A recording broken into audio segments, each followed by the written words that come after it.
ચલો chapter number 1 શું નામ છે? સૂચકાંક. થિયરી સ્ટાર્ટ કરીએ કે સૂચકાંક એટલે શું.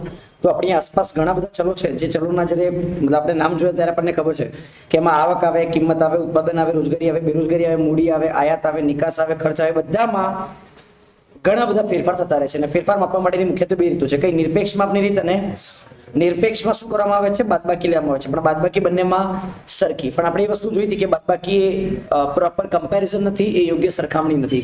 એ સરખામણી અનુકૂળ બનાવવા માટે આપણે કયા રીતનો ઉપયોગ કર્યો તો? સાપેક્ષ માપની રીત. અને સાપેક્ષ માપની રીત એટલે કોની રીત? ગુણોત્તરની રીત. અને નિરપેક્ષ માપની રીત એટલે કોની રીત? તફાવતની રીત. અહીંયાથી આપણને એક્ઝેક્ટ આઈડિયા આવે છે કે ભાવ કેટલા ઘણો વધ્યો છે, પણ સમાજ હંમેશા આપણને ટકાવારી સાથે જ સ્વીકારે છે. એટલે આપણે આ જે સાપેક્ષ માપની રીત હતી એટલે કે P1 ભાગ્યા P0 હતા, એની સાથે ટકાવારીના માપ માટે શું કર્યું? ગુણ્યા 100. એટલે મળતું આપણું માપ એને કહેવાય I એટલે સૂચક અંક. બરાબર. તો સૂચકાંકની વ્યાખ્યા સૌથી પહેલા તો કોઈ પણ વસ્તુ સાથે સંકળાયેલ, બોલો, કોઈ પણ વસ્તુ સાથે સંકળાયેલ ચલ રાશિની, બોલો, આપેલ સમયની કિંમતમાં તેની આધાર સમયની કિંમતના સાપેક્ષમાં થતો કેવો ફેરફાર? ટકાવારી ફેરફાર એટલે સૂચકાંક. સૂત્ર બોલો. I બરાબર શું? P1 ભાગ્યા P0 ગુણ્યા 100. અચ્છા, P એટલે શું? એટલે P1 એટલે શું? P એટલે શું? પ્રાઇસ. પ્રાઇસ એટલે ભાવ. કોનો ભાવ? કોઈ પણ વસ્તુનો. શું કહેવાનું? કોઈ પણ વસ્તુ સાથે સંકળાયેલ ચલ રાશિની ચાલુ વર્ષની કિંમતમાં તેની આધાર વર્ષની કિંમતના સાપેક્ષમાં થતો કેવો ફેરફાર? ટકાવારી ફેરફાર એટલે સૂચકાંક. અને મારે ટકાવારી નથી જોઈતી, મારે માત્ર ને માત્ર કન્સિડર કરવા છે P1 ભાગ્યા P0 ને. તો P1 ભાગ્યા P0 ને શું કહેવામાં આવે છે? ભાવ. તો કોઈ એક માર્ક્સમાં પૂછે કે ભાવ સાપેક્ષ એટલે શું, તો P1 અને P0 ના ગુણોત્તરને શું કહેવામાં આવે છે? ભાવ સાપેક્ષ કહેવામાં આવે છે. ચલો આટલા સુધી ક્લિયર છે. નેક્સ્ટ એના પછી જ્યારે હવે વસ્તુઓ વધી જશે, એક વસ્તુના તમારે સૂચકાંક મેળવવા તો ચાલુ વર્ષનો ભાવ ભાગ્યા આધાર વર્ષનો ભાવ ગુણ્યા 100 કરીને તમે મેળવી શકો છો. પણ જ્યારે નંબર ઓફ આઇટમ્સ વધી જાય છે તો કોઈ પણ એક કે તેથી વધુ વસ્તુ, એક કે તેથી એટલે અહીંયા તમારે લખવાનું બે કે તેથી વધુ વસ્તુની આપેલ સમયની કિંમતમાં આધાર સમયની કિંમતના સાપેક્ષમાં થતો ટકાવારી ફેરફારની, અને સરેરાશ એટલે શું? સરેરાશ એટલે શું ભાઈ? મધ્ય. શું કહેવાય? એટલે શું? અવલોકનોનો સરવાળો ભાગ્યા અવલોકનોની, તો અહીંયા અવલોકનો નથી, અહીંયા સૂચકાંકો છે બધાના. તો બધાના સૂચકાંકો એટલે P1 ભાગ્યા ગુણ્યા, અને આ સૂત્રના લોકો ખાલી 100 પાછળ લખે છે, આપણે 100 અંદર લખી દેવાના, કોઈ જવાબમાં ફરક પડતો નથી. બરાબર. ફરતી આપણી આસપાસ જેટલા પણ ફેરફારો થાય છે આ બધા ફેરફારો માપવા માટે બે રીત છે, નિરપેક્ષ માપની રીત અને નિરપેક્ષ આપણને બાદબાકી બતાવે છે. તો બાદબાકી તો 1.5 લાખના ફોનની પણ 2 રૂપિયા હોય અને પેન સાઇનોસોફ્ટેક પેનની પણ 2 રૂપિયા હોય. પણ સાઇનોસોફ્ટેકની કમ્પેરિઝનમાં કહી શકે કે સાહેબ ભાવ ડબલ થઈ ગયું, પણ પેલામાં કઈ ફરક જ પડે નહીં. તો યોગ્ય સરખામણી એ નિરપેક્ષ માપની નથી, મતલબ તફાવતની રીતની નથી. યોગ્ય સરખામણી કોની છે? ગુણોત્તરની રીત. પણ જ્યારે આ માપને આપણે ટકાવારીમાં દર્શાવીએ તો ખાલી ગુણ્યા કેટલા કરવા પડે? 100. અને ગુણ્યા 100 કરીએ તો જે માપ આપણને મળે એને આપણે કહીએ સૂચકાંક. P1 ભાગ્યા P0 ગુણ્યા 100 કોઈ પણ વસ્તુનો સૂચકાંક મેળવી શકીએ છીએ. તો સૂચકાંક એટલે શું? તો સૂચકાંક એટલે કોઈ પણ વસ્તુ સાથે સંકળાયેલ ચલ રાશિની આપેલ સમયની કિંમતની તેની આધાર સમયની કિંમતના સાપેક્ષમાં થતો કેવો ફેરફાર ભાઈ? ટકાવારી ફેરફાર એટલે સૂચકાંક. બરાબર. એમાં P1 ભાગ્યા P0, માત્ર P1 ભાગ્યા P0 ને શું કહેવાનું છે? ભાવ સાપેક્ષ. પણ વસ્તુઓ વધારે હોય તો એની મેળવવી પડે સરેરાશ. શું કહેવાય? અને સરેરાશ મેળવીએ તો એ સૂચકાંકને કહેવાય સામાન્ય સૂચકાંક કાં તો સમૂહનો સામાન્ય સૂચકાંક. બોલો, આવડશે? એના માટે સમૂહ એટલે શું? અવલોકનનો સરવાળો ભાગ્યા અવલોકનની સંખ્યા. પણ અવલોકનો નથી તો P1 ભાગ્યા P0 ગુણ્યા 100. ફરતી સૂચકાંકની વ્યાખ્યા બોલો. કોઈ પણ વસ્તુ સાથે સંકળાયેલ ચલ રાશિની તેની આધાર સમયની કિંમતના સાપેક્ષમાં થતો ટકાવારી. તો તમારા મનમાં પ્રશ્ન પહેલો જ આવવો જોઈએ કે આધાર વર્ષ એટલે શું? તો સૂચકાંકની રચનામાં કોઈ ચાલુ સમયની કિંમતને, ચાલુ વર્ષની કિંમતને કોઈ ચોક્કસ સમયની કિંમત સાથે સરખાવવામાં આવે છે. આ ચોક્કસ સમય કે નિશ્ચિત સમયને શું કહેવામાં આવે છે? આધાર વર્ષ. હવે મોઢે બોલજો. આધાર વર્ષ એટલે શું? તો સૂચકાંકની રચનામાં ચાલુ વર્ષની કિંમતને કોઈ ચોક્કસ વર્ષ સાથે સરખાવવામાં આવે છે. તે ચોક્કસ કે નિશ્ચિત વર્ષને શું કહેવામાં આવે છે? પ્રશ્ન એવો કે આધાર વર્ષ કેવો હોવો જોઈએ? તો આધાર વર્ષ કેવો હોવો જોઈએ? સામાન્ય કે પ્રામાણ્ય હોવો જોઈએ. સામાન્ય કે પ્રામાણ્ય એટલે શું? કે જેમાં કોઈ કુદરતી આફતો કે અસામાન્ય માનવ સર્જિત ઘટનાઓ બનેલી હોવી જોઈએ નહીં. હવે તમારે આ સમજાવવાની જરૂર નથી કે કુદરતી આફતો શું છે અને અસામાન્ય માનવ સર્જિત ઘટનાઓ શું છે. બરાબર. ચલો નેક્સ્ટ 3 માર્ક્સમાં પ્રશ્ન આવે છે. કેટલા માર્ક્સમાં? કે આધાર વર્ષ એટલે શું અને આધાર વર્ષની પસંદગી કરતી વખતે ધ્યાનમાં રાખવાના મુદ્દા થિયરીમાં આવે છે. તો તમારે પહેલા 1 માર્ક્સ માટે આધાર વર્ષની વ્યાખ્યા લખવાની. શું લખશો? ફરીથી બોલો. સૂચક આંકની રચનામાં ચાલુ વર્ષની કિંમતને ચોક્કસ વર્ષની કિંમત સાથે સરખાવવામાં આવે છે. તે ચોક્કસ વર્ષને શું કહેવામાં આવે છે? આધાર વર્ષ. કેવું હોવું જોઈએ? તો પ્રામાણ્ય કે સામાન્ય હોવું જોઈએ. એટલે કેવું? કુદરતી આફતો અને માનવ સર્જિત ઘટનાઓથી મુક્ત હોવું જોઈએ. એટલે કેવું? તો દૂરના ભૂતકાળનું હોવું જોઈએ નહીં. ક્લિયર છે આટલા સુધી? એની કન્ફ્યુઝન નહીં? Very good. સૂચકાંકની પસંદગીમાં આધાર વર્ષની પસંદગીમાં 2 રીતે આધાર વર્ષ પસંદ કરી શકાય છે. બોલો કઈ? અચલ આધાર અને તો એવો દાખલો કે જેમાં આધાર વર્ષ બધામાં સરખું હોય એને કહેવાય અચલ આધાર. શું કહેવાય? દરેક વર્ષને એક જ વર્ષ સાથે સરખાવવામાં આવે છે એને કહેવાય અચલ આધારની રીત. શું કહેવાય? પણ જ્યારે સરખામણી કરતી વખતે અગાઉના વર્ષને આધાર વર્ષ તરીકે લેવામાં આવે છે તો એને શું કહેવામાં આવે છે? પારંપરિક આધાર. કે જે પરંપરા ચાલતી આવશે મેં એને ફોલો કરીશું. બરાબર. હવે પ્રશ્ન કેવા પૂછી શકે છે? તો એક જ દાખલો એમાં આધાર વર્ષ મતલબ અચલ આધારે પારંપરિક આધારને આવા એક જ સાથે દાખલાઓ પૂછી શકે છે. તમારે અલગ અલગ પૂછે છે તો અલગ અલગ જવાબ આપવાનો, ભેગા પૂછે છે તો ભેગા જવાબ આપવાનો. પણ એવું કરે કે નંબર ઓફ આઇટમ્સ વધારી નાખે. મતલબ સપોઝ કરો બીજા 7 છે, 8 છે, 9 છે, 10 છે, ઘણા બધા વર્ષ થઈ ગયા પણ વસ્તુ પણ ઘણી બધી થઈ ગઈ. તો એની માટે તમારે સરેરાશ મેળવવી પડશે. શું મેળવવી પડશે? સરેરાશ. એટલે પહેલા વાંચો કે કઈ આધારની રીતે છે, અચલ છે કે પારંપરિક. શું લખ્યું છે? હવે અચલમાં આધાર વર્ષ કેટલો છે? 10. તો 2007 ની કિંમતમાં આધાર વર્ષ નીચે છેદમાં કયા લખાય? 2010 એટલે 129 ગુણ્યા 100, 128 ભાગ્યા 129 ગુણ્યા 100, 134 ભાગ્યા 129 ગુણ્યા 100. ખબર પડે છે? નીચે વાળામાં શું લખો? 30 ભાગ્યા 40 ગુણ્યા 100, 610 ભાગ્યા 770 ગુણ્યા 100, 2450 ભાગ્યા 2910 ગુણ્યા 100. ખબર પડે કે નહીં પડતી? દર વખતે આધાર વર્ષ પહેલું વર્ષ હોય છે. આખી ચોપડીનો એક જ દાખલો એવો છે કે જેમાં આધાર વર્ષ છેલ્લું 10 છે. તમે 10 ની કિંમતો લખી શકો. તમે 9 ની કિંમતો લઈ 9 ની કિંમતો લીધી ને? 10 ની કિંમતો લેવાની. 110 ભાગ્યા 129 ગુણ્યા 100, 30 ભાગ્યા 48 ગુણ્યા 100, 610 ભાગ્યા 830 ગુણ્યા 100 અને છેલ્લે 2450 ભાગ્યા 2800. ચારે વસ્તુનો સૂચકાંક મળશે તો 4 નો કરવાનો સરવાળો અને ભાગ્યા કરી દેવાના.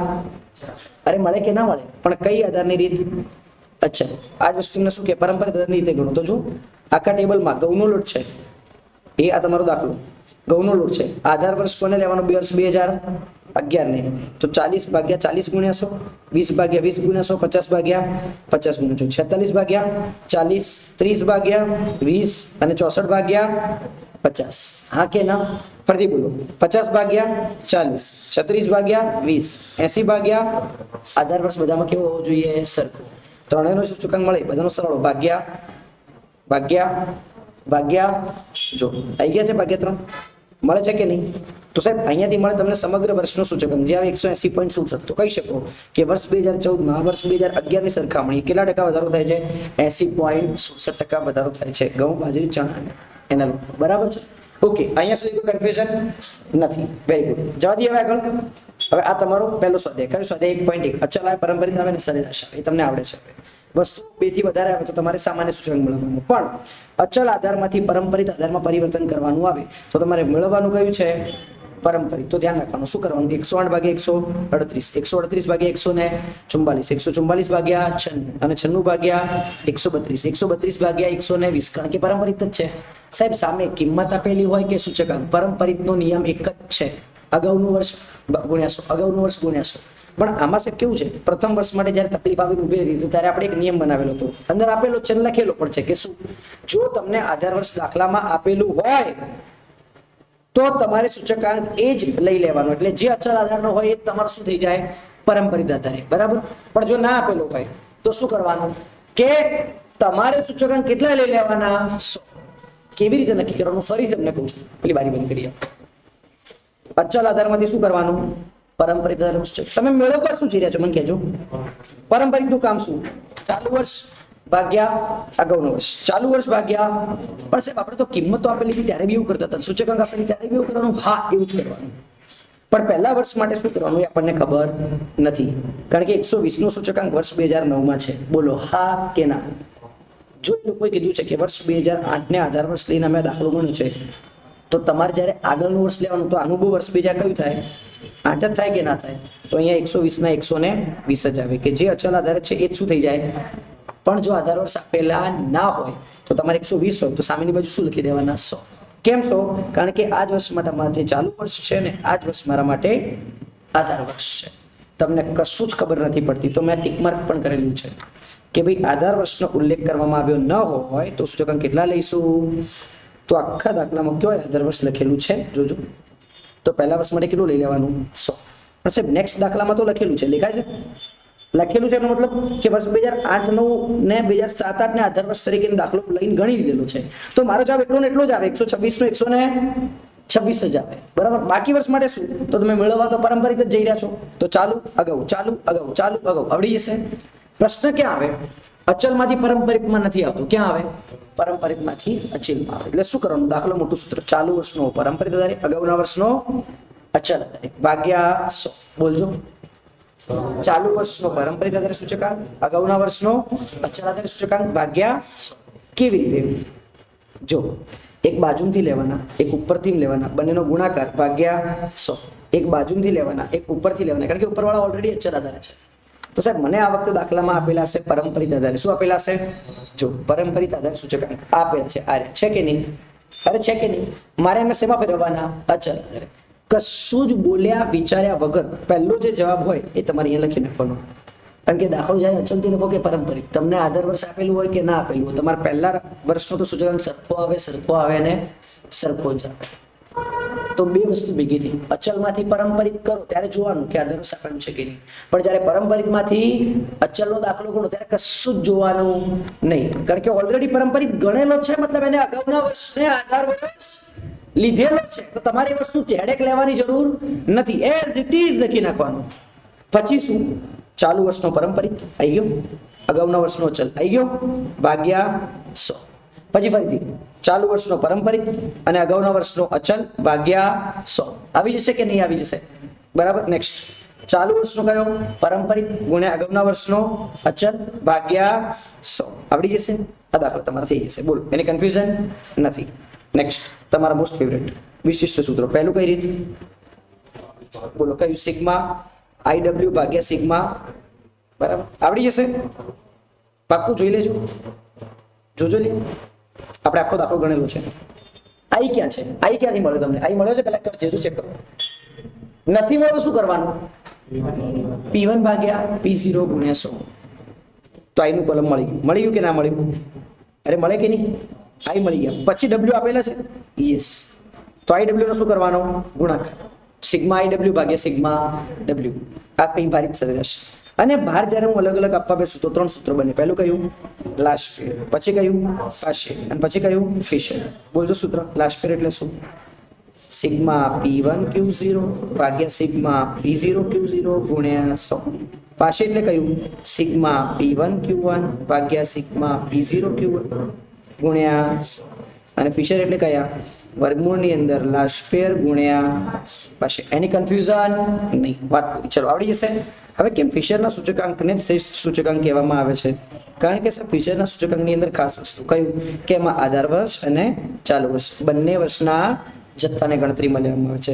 એમાં બે વસ્તુ, લાસ્પેર અને પાશેલ, બંનેમાં રહેલા દોષોને સમતુલિત કરવામાં આવે છે. તો લાસ્પેરનો દોષ કયો કે એને ચાલુ વર્ષના જથ્થાનો ઉપયોગ કર્યો નહીં, અને પાશેલનો દોષ કયો કે એને આધાર વર્ષના જથ્થાનો ઉપયોગ કર્યો નહીં. બીજો મોસ્ટ ઇમ્પોર્ટન્ટ, બે મૂળભૂત પરીક્ષણોનો એમને સામનો કર્યો સમય વિપર્યાસ અને પદ વિપર્યાસ. બરાબર.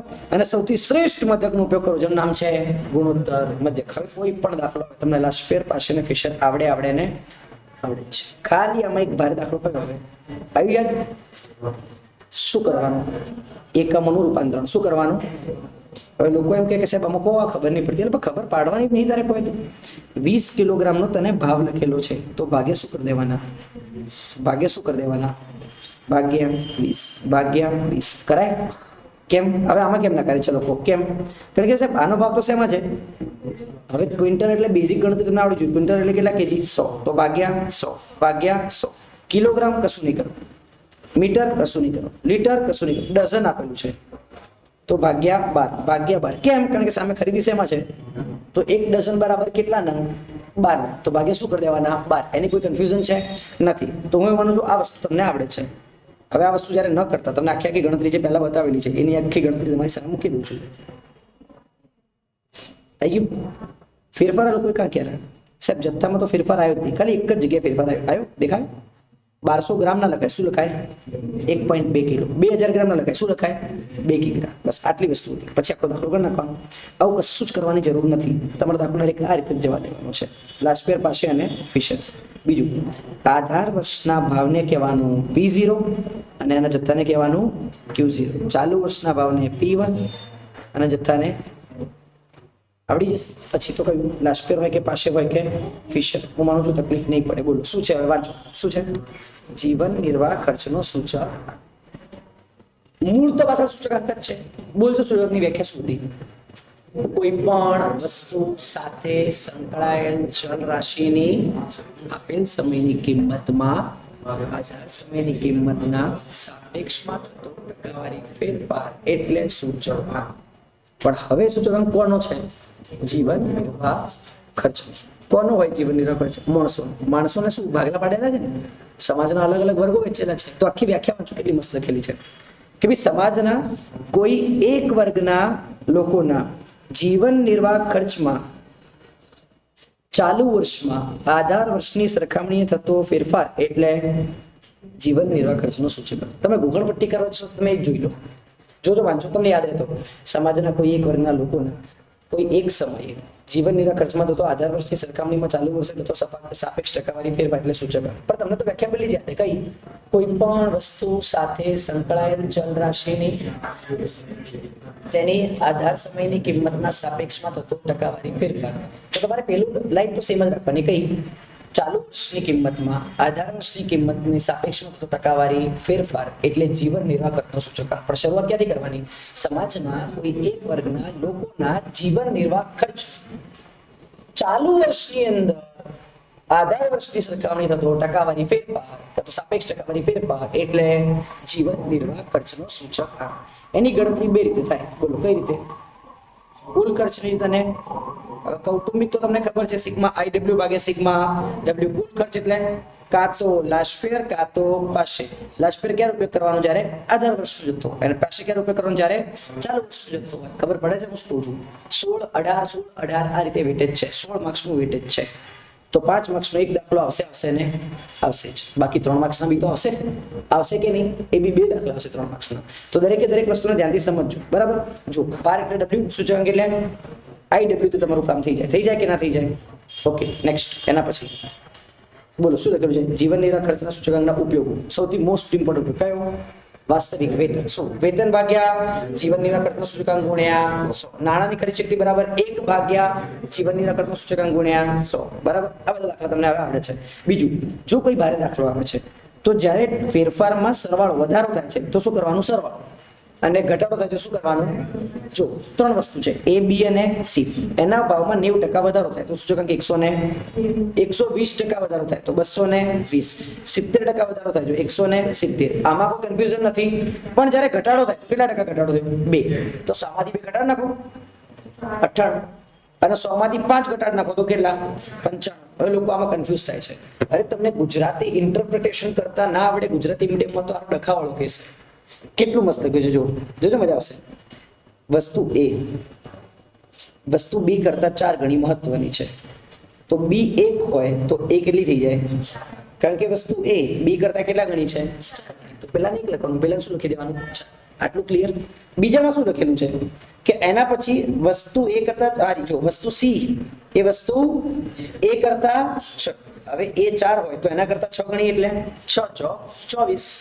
અને વસ્તુ D અને E એ B ના મહત્વથી 2.5 ગણું છે. તો B નું મહત્વ 1 છે તો એનું 2.5 ગણું એટલે 2.5 થઈ ગયું. મહત્વનું તો આપણે શું કહેતા હતા? W. અને W અને શું થઈ ગયું? IW આવડી ગયું. બરાબર? આ થોડોક મોટો દાખલો છે, પૂછાવાની શક્યતા બહુ જ ઓછી છે, પણ આ સૌથી મોસ્ટ ઇમ્પોર્ટન્ટ દાખલો છે 3 માર્ક્સ માટે. શું લાવવાનું? અને નાણાંની ખરીદ શક્તિ. પહેલા તમને વાસ્તવિક વેતન કહો. શું હતું વાસ્તવિક વેતન? બરાબર, વેતન ભાગ્યા જીવન નિર્વાહ ખર્ચનો સૂચકાંક ગુણ્યા, તો વેતન કેટલું છે? 15,000. જીવન નિર્વાહ ખર્ચનો સૂચકાંક ગુણ્યા 100 એટલે 192 ગુણ્યા 100. કરજો જવાબ શું આવે? ફટાફટ કેલ્ક્યુલેટર ચાલુ જોઈએ. ચેક કરીને કહો ઝડપથી. તમે તો જાવે કેલ્ક્યુલેટર નહીં વાપરતા. હા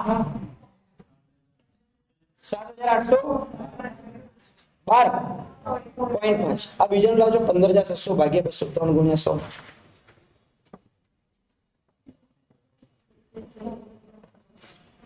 76. બસ ખાલી 2 જણા જ આવે, બાકીના જામ નહીં આવતા? કેમ બોલવા નહીં? જીપ જીપ જતી રહી હે શું? ઓહે કે સાહેબ એવા પેપર કાઢ્યા હે ને. 17,000 ભાગ્યા 268 ગુણ્યા 100.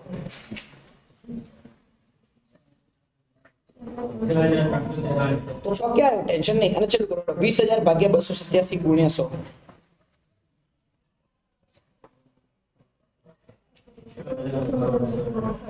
તો કે ટેન્શન શું કરવાનું? લે આજો પેલું રહ્યું જવાબ આવી ગયો.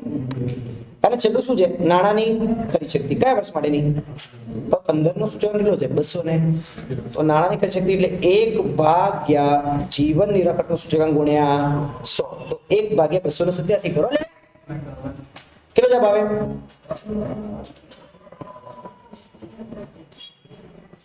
આ લોકો કેલ્ક્યુલેટરમાં આટલી વાર કરે. અલ્લાહ હું મોબાઈલમાં તમને કરી બતાવું છું. જો એ આ થાય 1 ભાગ્યા ગુણ્યા 100. આ જવાબ આવે 0.3484. તો તમે શું કરો ખબર?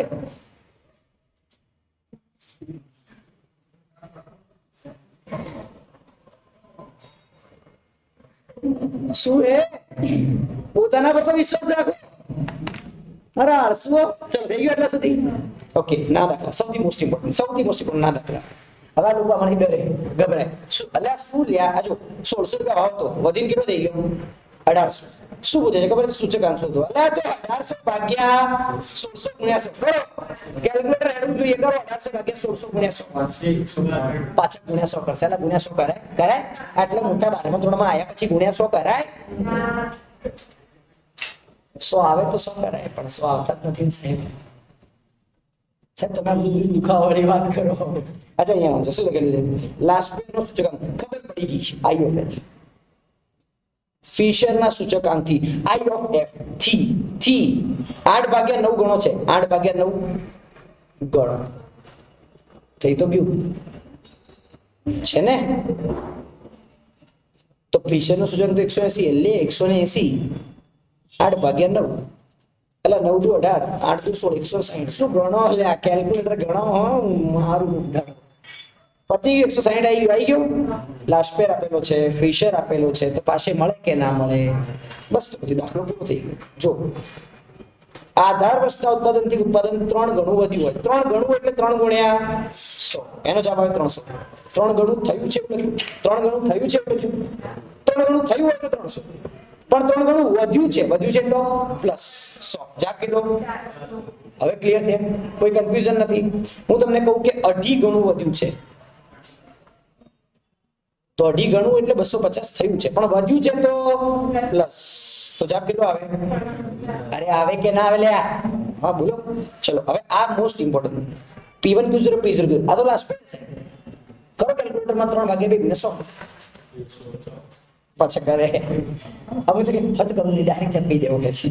અચ્છા 5 ભાગ્યા 3 ગુણ્યા 100 166.67. સરસ. જો 2014 નું વર્ષ છે ને વર્ષ 2015 છે. કુટુંબની આવક 14,400 હતી અને જીવન નિરાકરણનો ખર્ચ કેટલો થયો ભાઈ? 115. જેને કન્સેપ્ટ ક્લિયર કરે એમને ખબર પડી 115 નો મતલબ 15% ભાવ. તો મારો સેલેરો પણ 15%. તો મારો સેલેરો અત્યારે 14,400 છે. કેલ્ક્યુલેટરમાં ચૂપચાપ 15% કર. 14,400 વત્તા 15%. પણ લખાય નહીં. લખાય કેવી રીતે? કુટુંબની ખર્ચપાત્ર માસિક આવક બરાબર જે જૂની આવક હોય એ વધવી જોઈએ એટલે સરવાળો કેટલા ટકા? 15%. કોની? જૂની આવકના. તો જૂની આવક ગુણ્યા 15 ભાગ્યા 100. તો એને કે 15%. બરાબર. તમે આ રીતે બી કરશો તો બી તમારો જવાબ આવશે 14,400 ગુણ્યા 15 ભાગ્યા 100. જે જવાબ કરશો ને વત્તા 14,400 કરશો તો પણ જવાબ આવશે. તો પરીક્ષામાં શું કરવાનું? માત્ર આટલું જ. દેખાયું તમને? અચ્છા હવે મને એમ કહો કે સૂચકાંક 100 હતો એ વધીને કેટલો થઈ ગયો? તો કેટલા ટકા વધારો? 80% વધારો. પગાર પહેલા કેટલો હતો? 6,000. વધારજો 6,000 ના 80% વધારજો. 6,000 વત્તા 80% કરજો 10,000. પણ કરી કેટલી? પગાર 6,000 થી 9,000 કરી, એકચ્યુઅલી થવી કેટલી જોઈતી હતી? તો એ માણસની જે પગાર 9,000 કરી એની ખરીદ શક્તિ વધી કે ઘટી? ઘટી, કારણ કે પગાર વધવો જોઈએ પણ એનો પગાર વધ્યો. જો એનો પગાર વધ્યો હોત તો નાણાંની ખરીદ શક્તિ ઘટતી ના, વધતી તો ના પણ ઘટતી તો ના જ. તો કેટલો ઓછો પગાર એને આલ્યો છે? 10,800 નો જોઈતો હતો પણ 9,000 આલ્યો તો કેટલો ઓછો આલ્યો છે? 1,800 રૂપિયા. તો કેટલી ઘટી? 1,800 રૂપિયા ઘટી. લો પતી ગયું. આવડે કે ના આવડે? તો સાહેબ પરીક્ષામાં બધું ખબર તો પડી ગઈ, તમે રિવિઝન કર્યું, આવડી તો લખવાનું કેવી રીતે? આવી રીતે જ કુટુંબની ખર્ચપાત્ર આવક તો 6,000 વત્તા 80%, જવાબ 10,800. તો આવું લખવાનું એકદમ પ્યોર દેશી ભાષામાં. તમે જ કામદાર છો એમ માનીને ચાલો કે એ કામદારની આવક 10,800 હોવી જોઈએ, પરંતુ એ કામદારની આવક 9,000 થઈ છે, તો એની સરેરાશ આવકમાં 1,800 નો ઘટાડો થયો, તો એની ખરીદ શક્તિમાં પણ ઘટાડો થયો તેમ કહેવાય. બરાબર. હવે આ બધું કરો કે ના કરો, આ તો તમારે કરીને જ જવાનું. કેસી નો વર્ગ નહીં, કેસી નો ઇન્ફાઇનાઇટ है, કારણ કે પ્રશ્ન પૂછાય જ છે. કોનો દર શોધો? અને એ લોકો એવું પણ પૂછે છે ફુગાવાના દરમાં કયું સૂત્ર વપરાય? તો જથ્થાબંધ ભાવનું સૂચકાંક વપરાય. કયું વપરાય? ખબર પડે હું શું કહું છું? કેવી રીતે? ફુગાવાના દરનું સૂત્ર બોલું. શું છે? ચાલુ વર્ષનો જથ્થાબંધ ભાવનો સૂચકાંક માઇનસ અગાઉના વર્ષનો જથ્થાબંધ ભાવનો સૂચકાંક ભાગ્યા અગાઉના વર્ષનો જથ્થાબંધ ભાવનો સૂચકાંક ગુણ્યા 100. તો તમને બે સૂચકાંક આપ્યા છે, બોલો. એક નવું ને એક જૂનું. તો 9 માઇનસ જૂનું ભાગ્યા જૂનું ગુણ્યા 100. પણ બોલવાનું આવી રીતે નહીં. ચાલુ વર્ષનો જથ્થાબંધ ભાવનો સૂચકાંક માઇનસ અગાઉના વર્ષનો જથ્થાબંધ ભાવનો સૂચકાંક ભાગ્યા અગાઉના વર્ષનો જથ્થાબંધ ભાવનો સૂચકાંક ગુણ્યા 100. આખી દુનિયાનો નિયમ યાદ રાખવાનો. અચળ આધારે હોય તોય P1 ભાગ્યા P0 ગુણ્યા 100, પારંપરિક હોય તોય P1 ભાગ્યા P0 ગુણ્યા 100. અરે બોલો કે લ્યા. હા, સિગ્મા IW હોય, જ્યારે વસ્તુઓ વધારે હોય તો સિગ્મા P1 ભાગ્યા P0 ગુણ્યા 100 ભાગ્યા n, જેને કહેવાય સમૂહનો સામાન્ય સૂચકાંક. બોલો હા કે ના? જો તમને વાસ્તવિક વેતન પૂછે તો વેતન ભાગ્યા જીવન નિર્વાહ કરતો સૂચકાંક ગુણ્યા, તો તમને નાણાંની ખરીદ શક્તિ પૂછે તો 1 ભાગ્યા જીવન નિર્વાહ કરતો સૂચકાંક ગુણ્યા 100. તો ગુણ્યા 100 તો લાવવાના સ્ટેટમાં બી 100 લાવવાના.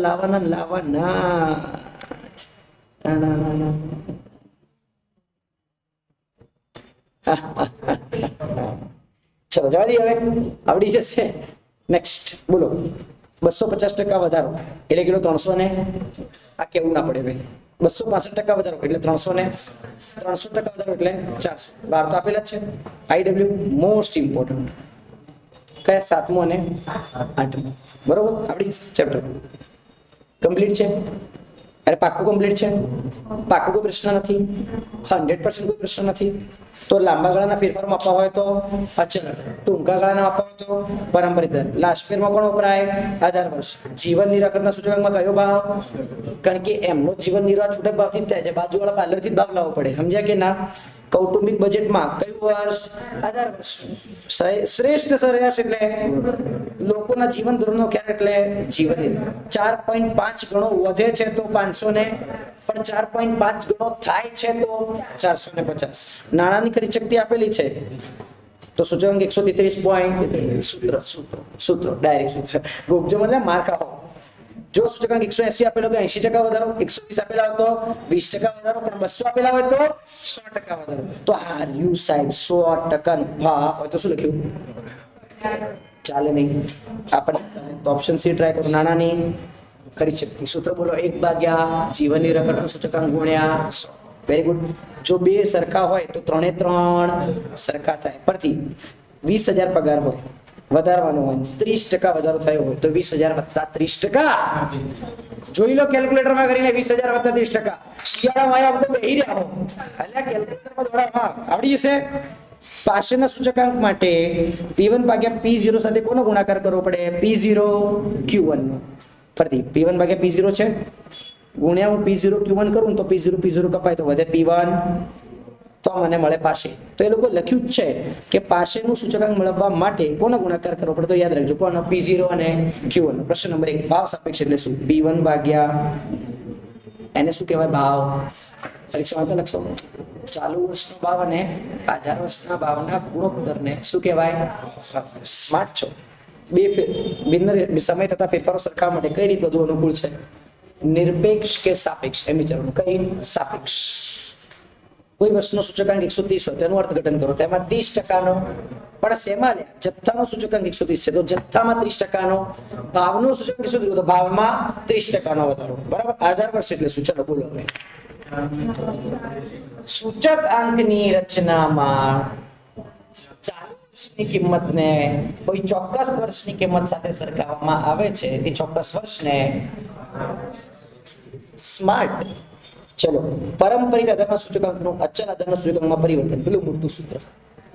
ચાલુ વર્ષનો પારંપરિક આધાર સૂચકાંક અગાઉના વર્ષનો અચલ આધાર સૂચકાંક ભાગ્યા ચાલુ વર્ષનો પારંપરિક આધાર સૂચકાંક ગુણ્યા અગાઉના વર્ષનો અચલ આધાર સૂચકાંક ભાગ્યા 100. નેક્સ્ટ.